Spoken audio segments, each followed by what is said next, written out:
Upang aking maipakilala ang iyong buong kapurihan, ako'y magagalak sa iyong pagliligtas. At nangyari na, ang mga bansa ay nangahulog sa balon na kanilang ginawa. Sa silo na kanilang ikinubli, doon din nahuli ang kanilang sariling paa. Ipinakilala ng Panginoon ang kanyang sarili. Siya'y naglapat ng kahatulan, at ang masama ay nasilo sa mga gawa ng kanyang sariling mga kamay. Higayon. Sela. At nakita, ang masama ay mauwi sa Sheol, pati ng lahat ng mga bansa na nagsisilimot sa Diyos. Ngunit ang mapagkailangan ay hindi laging malilimutan, ni ang pag-asa ng dukha ay mapapawi magpakailanman. Kaya't isang panawagan ang sumiklab. Bumangon ka, O Panginoon, huwag manaig ang tao, mahatulan ang mga bansa sa iyong paningin. Ilagay mo sila sa katakutan, O Panginoon, ipakilala mo sa mga bansa na sila'y mga tao lamang. Sela. Ngunit sa gitna ng lahat ng ito, may tinig na nagtatanong. Bakit ka tumatayong malayo, O Panginoon? Bakit ka nagtatago sa mga panahon ng kabagabagan? At nakita ang katotohanan, sa kapalaluan ng masama, ang dukha ay hinahabol na mainam. Gayunman, mahuhuli rin sila sa mga lalang na kanilang inakala. Sapagkat ang masama ay nagmamalaki sa nais ng kanyang puso. Ang mapagimbot ay nagtatakwil, nagwawalang kabuluhan sa Panginoon. Sa kapalaluan ng kanyang mukha ay nagsasabi siya, hindi niya sisiyasatin. Walang Diyos. Kaya't ang kanyang mga lakad ay panatag sa lahat ng panahon. Ang mga kahatulan ng Diyos ay malayo sa kanyang paningin. At tungkol sa lahat ng kanyang mga kaaway, tinutuya lamang niya sila. At sinasabi niya sa kanyang puso, hindi ako makikilos. Sa lahat ng salit-saling lahi ay hindi ako malalagay sa karalitaan. At narito, ang bibig ng masama ay puno ng panunumayaw, at pagdaraya, at pang-api. Sa ilalim ng kanyang dila ay kalikuan at kasamaan. Siya'y nauupo sa mga pinakasulok na dako ng mga nayon. Sa mga kubling dako, pinapatay niya ang walang sala, ang kanyang mga mata ay nakatitig laban sa walang nagkakandili. Siya'y bumabakay sa kubli, na parang leon sa kanyang lungga. Siya'y nag-aabang upang hulihin ang dukha. Hinuhuli niya ang dukha at dinadala ito sa kanyang silo. Siya'y naninibasib, siya'y nagpapakaliit, at ang mga walang nagkakandili ay nangahuhulog sa kanyang mga malakas. At sinasabi niya sa kanyang puso, ang Diyos ay nakalimot. Kanyang ikinukubli ang kanyang mukha, hindi na niya makikita kailanman. Ngunit naroon ang panawagan. Bumangon ka, O Panginoon, O Diyos. Itaas mo ang iyong kamay. Huwag mong kalimutan ang dukha. At ang tanong ay umalingaw-ngaw. Bakit sinusumpa ng masama ang Diyos, at nagsasabi sa kanyang puso, hindi mo sisiyasatin? Ngunit ang sagot ay maliwanag. Iyong nakita, sapagkat iyong minamasdan ang pahirap at pambuduwahagi, upang mapasa iyong kamay. Ang walang nagkakandili ay napakukupkop sa iyo, at ikaw ay naging tagakandili ng ulila. Kaya't ang panalangin ay ganito. Baliin mo ang bisig ng masama. At tungkol sa masamang tao, pag-usigin mo ang kanyang kasamaan hanggang sa wala ka ng masumpungan. Sapagkat ang Panginoon ay hari magpakailan-kailanman. Ang mga bansa ay nalilipol sa kanyang lupain. At narinig ng Panginoon ang nasa ng mga maamo. Ihahanda niya ang kanilang puso, at pakikinggan niya ang kanilang tinig. Upang hatulan ang ulila at ang napipighati, at upang huwag nang makapangilabot ang tao na tagalupa. Kaya't ang nagsasalita ay nagpahayag. Sa Panginoon ay nanganganlong ako. Ano't inyong sinasabi sa aking kaluluwa? Tumakas ka na gaya ng isang ibon sa iyong bundok. Sapagkat, narito, binalantok ng masama ang puso, kanilang inihahanda ang kanilang palaso sa bagting, upang kanilang mapahilagpusan sa kadiliman ang matuwid sa puso. Kung ang mga patibayan ay masira, anong magagawa ng matuwid? Ang Panginoon ay nasa kanyang banal na templo, ang Panginoon, ang kanyang luklukan ay nasa langit, ang kanyang mga mata ay nagmamalas, ang kanyang mga talukap mata ay nagmamasid sa mga anak ng mga tao. Sinusubok ng Panginoon ang matuwid, ngunit ang masama at ang umiibig ng pangdadahas ay kinapupuotan ng kanyang kaluluwa. Sa masama ay magpapaulan siya ng mga silo, apoy at azufre at nag-aalab na hangin ay magiging bahagi ng kanilang saro. Sapagkat ang Panginoon ay matuwid, minamahal niya ang katuwiran, mamasdan ng matuwid ang kanyang mukha.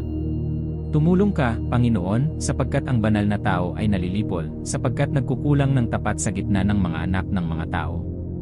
Sila'y nagsasalitaan bawat isa ng kabulaanan sa kanikanyang kapwa na may mapanuyang labi at may giring pulang puso na nangagsasalita. Ihihiwalay ng Panginoon ang lahat na mapanuyang labi, ang dila na nagsasalita ng mga dakilang bagay. Na nagsipagsabi, sa pamamagitan ng aming dila ay magsisipanaig kami, ang aming mga labi ay aming sarili, sino ang Panginoon sa amin? Dahil sa pagsamsam sa dukha, dahil sa buntong hininga ng mapagkailangan, titindig niya ako, sabi ng Panginoon, ilalagay ko siya sa kaligtasang kanyang pinagmimitian.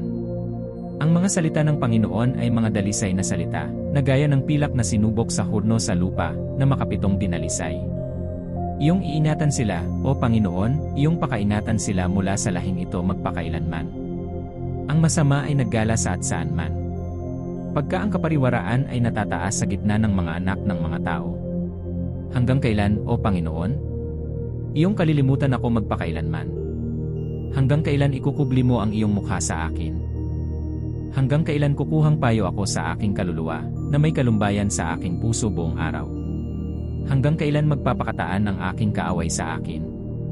Iyong bulayin at sagutin mo ako, o Panginoon kong Diyos, liwanagan mo ang aking mga mata, baka ako'y matulog ng tulog na kamatayan.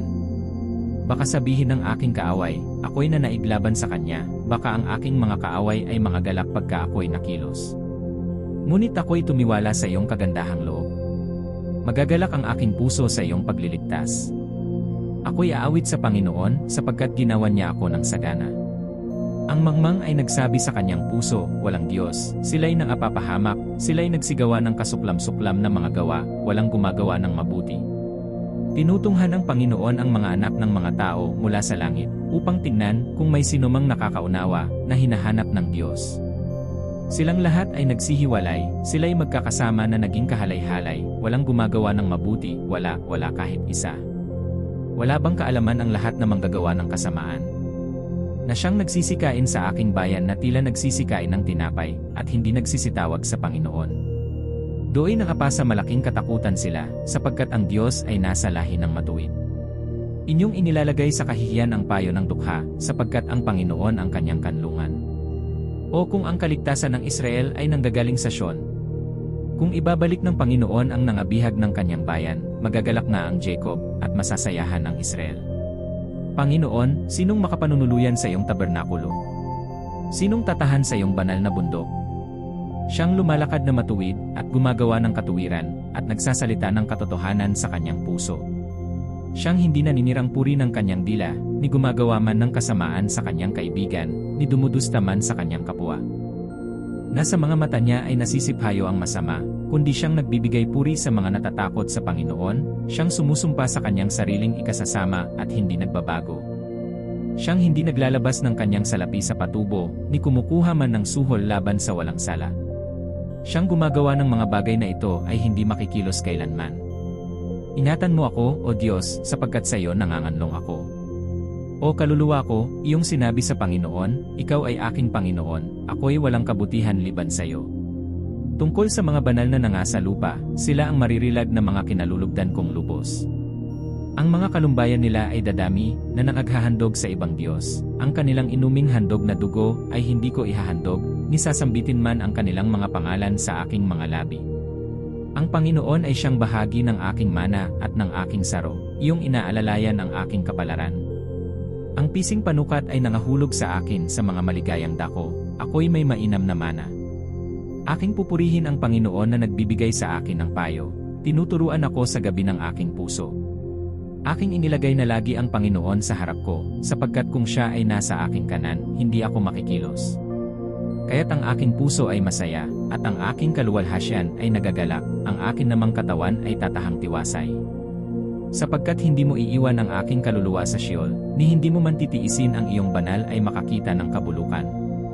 Iyong ituturo sa akin ang landas ng buhay, nasa iyong harapan ang kapuspusan ng kagalakan, sa iyong kanan ay may mga kasayahan magpakailanman. Dinggin mo ang matuwid, O Panginoon, pakinggan mo ang aking daing, ulinigin mo ang aking panalangin, na hindi lumalabas sa mga magdarayang labi. Manggaling sa iyong harapan ang aking kahatulan, masdan ng iyong mga mata ang karampatan. Iyong sinubok ang aking puso, iyong dinalaw ako sa kinagabihan, iyong nilitis ako, at wala kang nasumpungan, ako'y nagpasya na ang aking bibig ay hindi sasalangsang. Tungkol sa mga gawa ng mga tao, sa pamamagitan ng salita ng iyong mga labi. Ako'y nagingat sa mga daan ng pangdadahas. Ang aking mga hakbang ay nagsipanatili sa iyong mga landas, ang aking mga paa ay hindi nangadulas. Ako'y tumawag sa iyo, sapagkat ikaw ay sasagot sa akin, O Diyos, ikiling mo ang iyong pakinig sa akin, at dinggin mo ang aking pananalita. Ipakita mo ang iyong mga kagilagilalas na kagandahang loob, o ikaw na nagliligtas sa kanila na nagsisipagkanlong sa iyo. Sa nagsisibangon laban sa kanila, sa pamamagitan ng iyong kanan. Ingatan mo ako na gaya ng itim ng mata, ikubli mo ako sa lilim ng iyong mga pakpak. Sa masama na sumasamsam sa akin, sa aking mga kaaway na nagsisipatay, na nagsisikubkob sa akin.